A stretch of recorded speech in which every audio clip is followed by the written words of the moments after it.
Iniciamos la lección número 7 sobre el tercer pueblo del Levantino, los contestanos.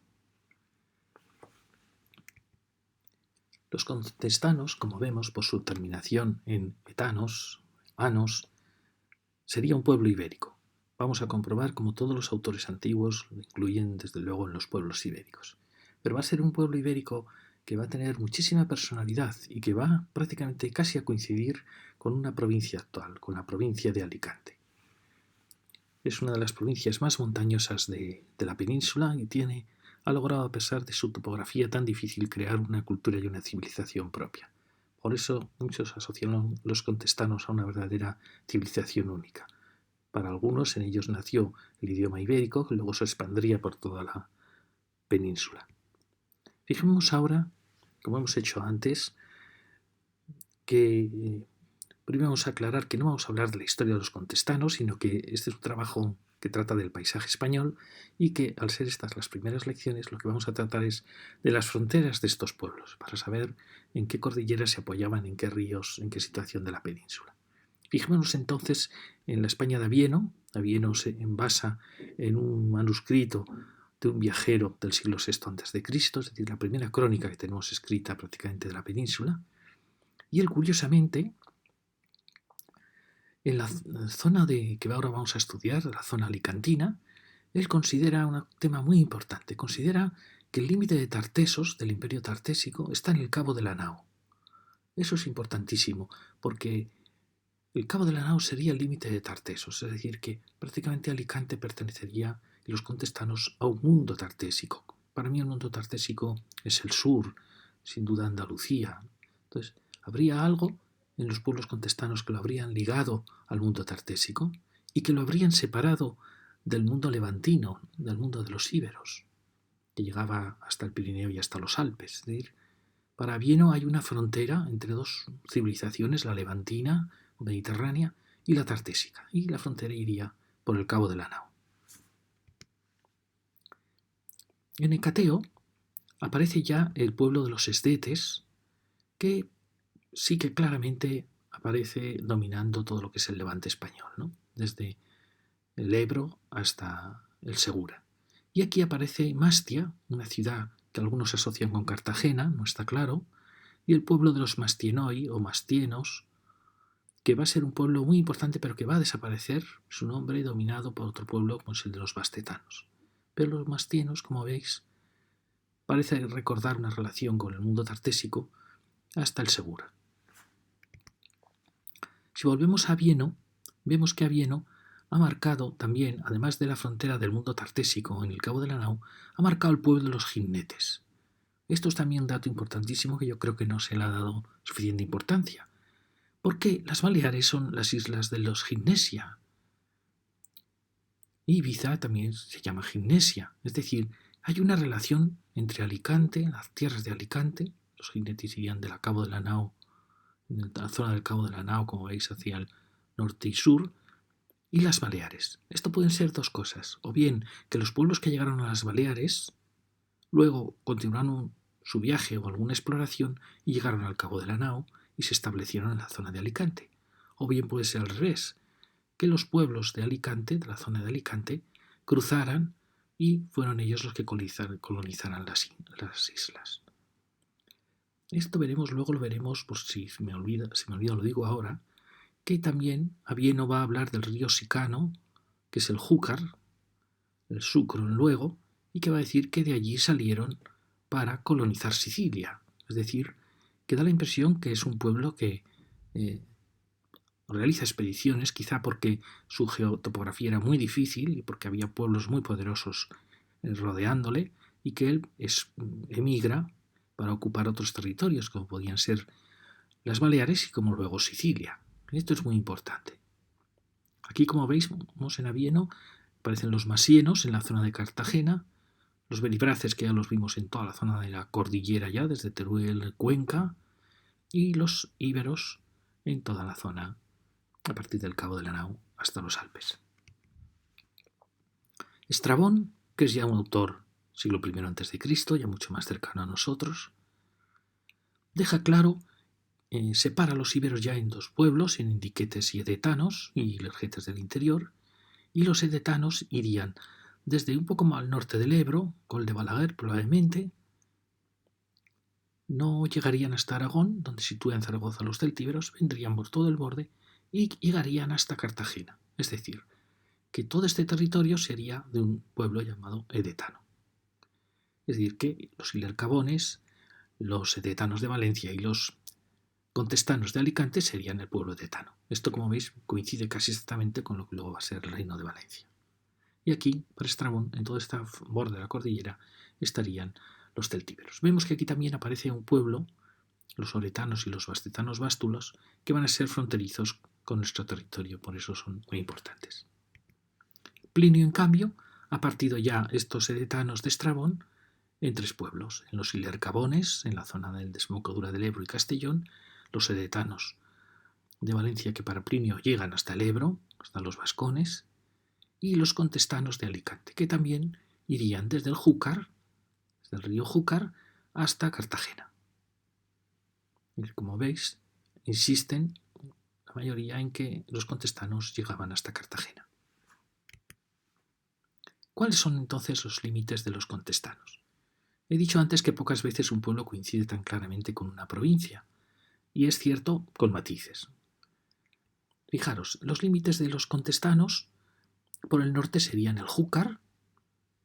Luego veremos que hay dudas sobre este punto, porque hay quien dice que Sátiva es contestana, pero otros dicen que es edetana. Y otros dicen que se está refiriendo a que Sátiva está en la frontera. Entonces, el Júcar sería la frontera. Pero ¿hasta dónde? Ahora lo veremos. ¿Será el macizo del Caroch, que está ya sobre Valencia, es contestano? ¿O realmente el límite viene por Sierra Grosa o por la Sierra Enguera? Luego lo vamos a ver. El caso es que si fuera el Júcar, habrían ocupado el sur de la provincia de Valencia, sería contestana, que parece lógico porque es una zona donde empiezan ya las grandes montañas de Alicante.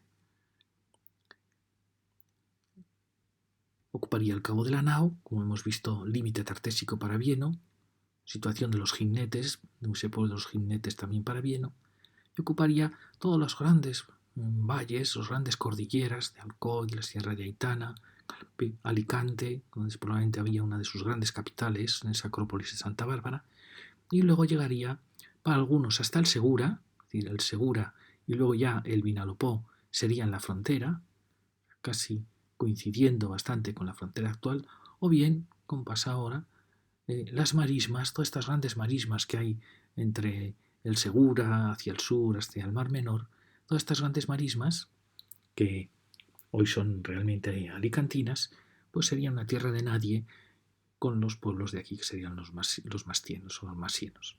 Pero para otros, Cartagena sería, luego veremos, sería contestana. Es decir, que la frontera actual de Alicante, que viene por aquí, captura las marismas al sur del Segura y va luego por la frontera del Valle del Vinalopó, dibujándolo muy bien, hasta la zona de, ahora mismo, la frontera alicantina, pues ha perdido, por así decir, no pertenece a ella el Júcar ni Gandía, es decir, parte del Serpis es valenciano, y vendría por aquí. Es decir, sí que contestanos habrían perdido, la provincia de Alicante sería menor que el territorio contestano.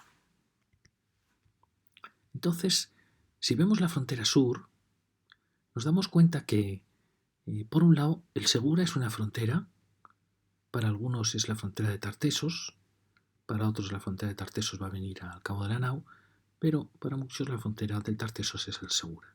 Es decir, que a partir de aquí empezaría una tierra nueva, diferente. Para muchos esta sería la frontera entre de los antiguos edetanos y luego de los contestanos con los mastienos. Para otros, en cambio, los contestanos serían dueños de Cartagena y con una frontera que iría al oeste de Cartagena, sin incorporar Lorca, pero tendría Murcia, gran parte del Valle del Segura, hasta Almansa, luego veremos que Almansa muchos sí que le integran los contestanos, iría a buscar la frontera de los edetanos, la frontera actual de Valencia, en el Cabriel y el Júcar, ¿no?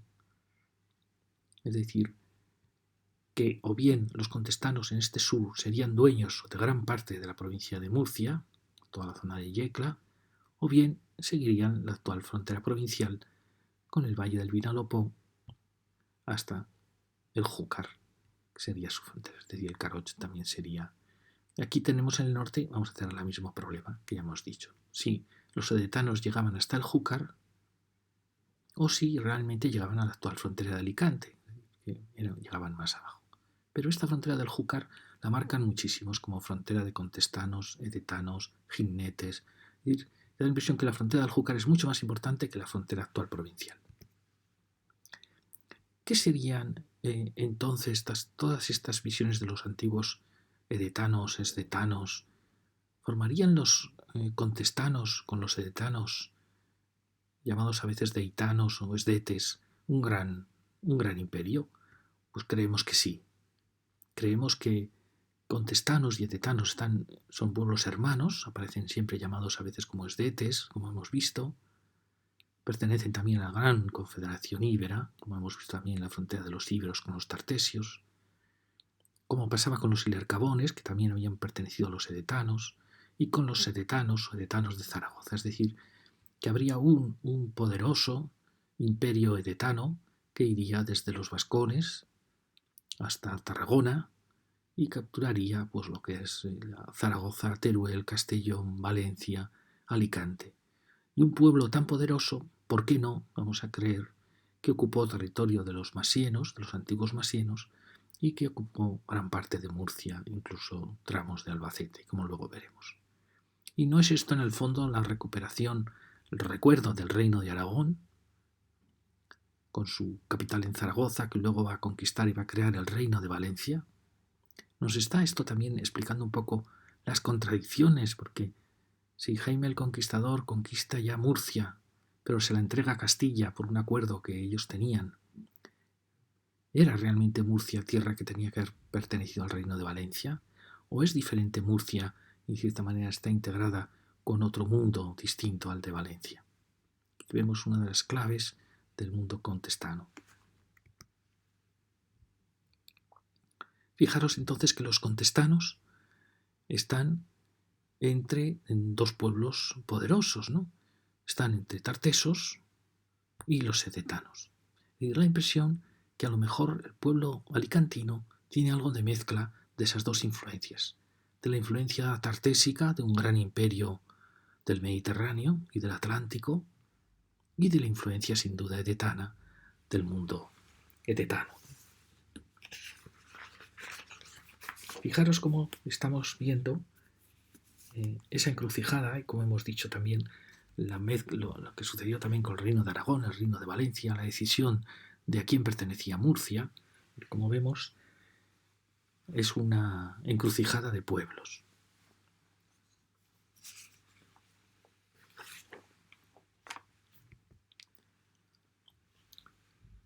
Sin ninguna duda, la Contestania es la región más montañosa de la península. Sin embargo, fijaros que en ella los contestanos, los alicantinos, han logrado crear una cultura propia, con grandes ciudades en el interior, con gran actividad.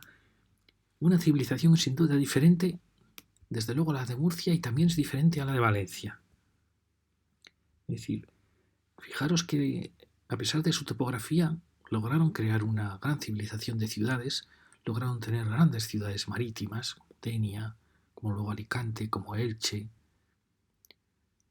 Y fijaros cómo ahora mismo, el pueblo contestano, con la gran capital de Alicante, está formando, junto con Murcia y Cartagena, un triángulo de enorme actividad económica, uno de los grandes triángulos del Levante español.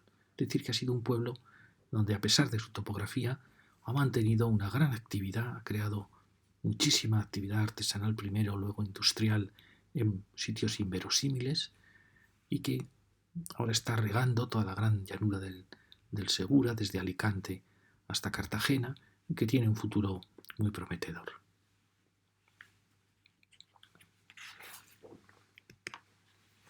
Si ahora vemos en la frontera norte, estamos en la discusión.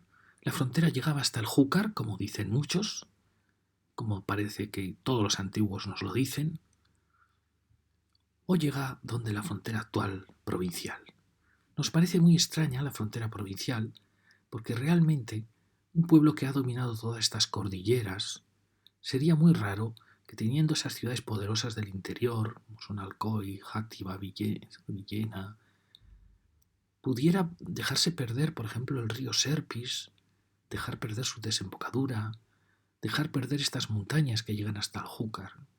Nos parece que el Júcar es una frontera muy clara entre la gran bahía de Valencia y la zona montañosa. Entonces yo creo que esta es la verdadera frontera. ¿Por qué luego la frontera provincial ha ido mucho más aquí? Pues pueden ser por muchos motivos. Primero por el obispado de Valencia, muy poderoso, frente al obispado de Denia, que desapareció, o frente al ya muy lejano de Elche, que quizá estaba muy lejos para defender estos límites, pero en cierta manera creemos que la frontera contestana es el Júcar.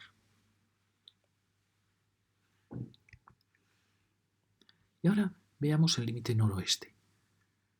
Para algunos dirían, si la frontera es el Júcar, pues hay que seguirlo hasta Cofrentes y luego con el Cabriel en la frontera de Tana. Por un lado podría ser lógico, pero por otro lado nos extraña mucho que el Caroch, este enorme macizo que amenaza a Valencia y que forma parte realmente de la topografía valenciana, lo dejaran perder los edetanos. Hemos visto que los edetanos son un pueblo muy poderoso. Entonces a veces pensamos que si la geología tuviera que hablar, fijaros que el Caroch forma parte de la cordillera ibérica o del enlace con la ibérica, mientras que ya la Sierra Grossa, todas las sierras alicantinas, forman parte del mundo bético. Esto la gente no lo sabe, pero realmente las grandes cordilleras andaluzas siguen por Alicante y saltan a las Baleares. Fijaros la relación que veíamos entre los jinetes de Alicante y los jinetes de Baleares, como si procedieran unos de otros. Fijaros que geológicamente es así. Las cordilleras béticas continúan en Mallorca, mientras que las ibéricas pues van muriendo hasta la zona del Caroch. Enguera se considera el límite, la Sierra de Enguera, el límite geológico de los dos territorios. Y pienso yo si también será Enguera, la Sierra de Enguera, el Valle de la Costera, con Játiva, la verdadera frontera. Es decir, si la frontera contestana hubiera ido por el Júcar, como dicen los antiguos, pero luego no hubiera seguido el gran curva del Júcar que se mete en el macizo del Caroch, sino que hubiera seguido por donde hoy va, por la Sierra de Enguera o por el Valle de la Costera, donde hoy va la Nacional 430, creo que es. Es decir, que el límite contestano podría haber sido este y habría mantenido la unidad de toda su topografía. Aquí tenemos una gran duda, luego lo vamos a ver, que es la frontera con el poderoso pueblo bastetano, que luego vamos a ver que va a ocupar en parte el territorio mastieno o masieno, y la zona de Almansa, toda esta zona fronteriza de esas altas mesetas que aún vierten ya al Mediterráneo, pero están indecisas aún en las tierras de la Mancha y de Albacete, o los oretanos. Luego vamos a ver las discusiones que hay sobre este punto, que aquí están. Es la encrucijada de Almansa. Para muchos, cuando se discute lo que va a ser el reino de Valencia, el rey de Aragón dice que Chinchilla, fijaros, Chinchilla en Monte Aragón, que esta es la frontera de Aragón. ¿En qué se basaba él? Como hemos visto, las fronteras de la Reconquista recuperan antiguas fronteras de pueblos prerromanos. Lo vimos como en el reino de Valencia hace que los Ilercabones, que en principio alguien podía pensar que eran catalanes, pues todo Castellón pase a Valencia. Y quedó la duda de Tortosa, si tenía que haber sido el reino de Valencia o quedó para Cataluña. Es decir, que los reyes saben, por sus pueblos, y ellos decían que todo este territorio debía ser valenciano, del reino de Valencia. Es decir, que están insinuando que este territorio había sido o edetano o contestano, que no había sido ni oretano, de la Mancha, del sur de la Mancha, ni bastetano, ya andaluz. Eso es muy importante, porque ellos se reúnen en Alcaraz de los tres reyes de Castilla, Navarra y Aragón, para preparar la conquista de Andalucía. Y allí dicen que Alcaraz es el centro de España, porque en él se juntan, en principio, tres grandes fronteras: la frontera de Castilla, la frontera de Aragón y el mundo ya del mundo musulmán.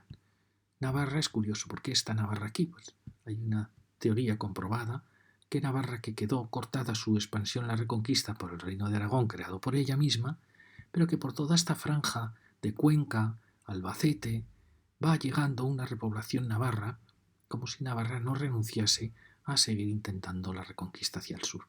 Por eso el rey de Navarra viene también hasta aquí. Es decir, que como veis, esta es una zona muy discutida. Entonces, una teoría dice que Chinchilla y Almansa serían de los pueblos valencianos, principio de los contestanos, es decir, de Alicante, que este territorio todo tendría que haber pertenecido a los contestanos, con lo cual la frontera ya no sería el Cabriel, sino que sería el Júcar, capturando la mitad de ese tramo del Júcar que discurre en Albacete. Y después surge la gran duda, porque según ellos, esos autores, también Jumilla y Yecla pertenecerían al pueblo contestano.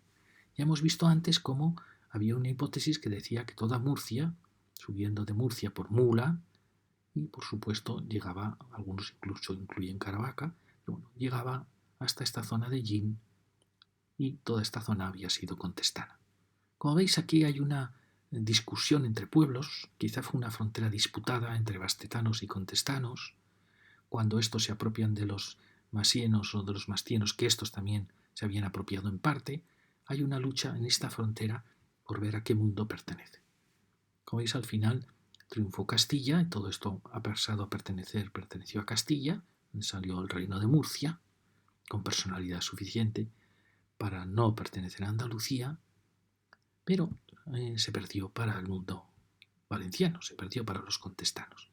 Aquí hay muchísimos santuarios ibéricos, Monte Alegre, para muchos Monte Alegre a la frontera, que indica que quizá en los antiguos pueblos ibéricos, fijaros que todos estos astetanos, oretanos, fijaros por la terminación en etanos, contestanos, edetanos, son pueblos ibéricos. Y hay quien dice que aquí estaba uno de los grandes santuarios, el Cerro de los Santos, los grandes santuarios ibéricos, es decir, que era un punto de confluencia de pueblos de la misma raza que se habían dividido en distintos territorios, pero que seguía siendo un punto de relación. Y por eso sería, como decían los reyes, era el centro de España, ¿no? Uno de los puntos clave de las bisagras de España estaría en esta zona de Yin, Monte Alegre, toda esta zona de Albacete, frontera con Murcia y con Alicante.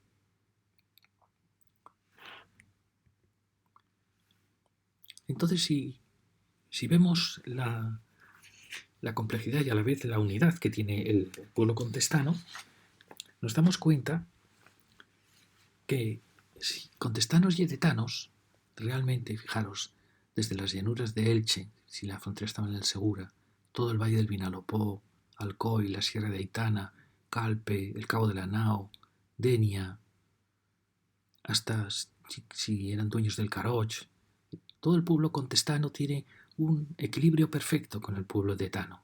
Fijaros, el pueblo edetano, si fuese en el Júcar, ¿no? Desde Cullera, tendría toda la cordillera hasta Sagunto, hasta Castellón. Es decir, que habría una relación perfecta entre contestanos y edetanos, completando zona montañosa con la gran bahía de Valencia, como vimos en el caso de los edetanos, y por supuesto con la gran llanura de Castellón hasta el Ebro, si fuese también los Lercabones, como creemos, fue un pueblo edetano y formó parte de una gran unidad edetana, como dicen los antiguos. Es decir, que como veis, se formaría una tríada perfecta del Ebro al Segura, de pueblos valencianos, como eran los contestanos, edetanos y lercabones. Y muchas gracias. Acabamos aquí la última lección de los pueblos del Levante y seguiremos ahora con los pueblos de Aragón.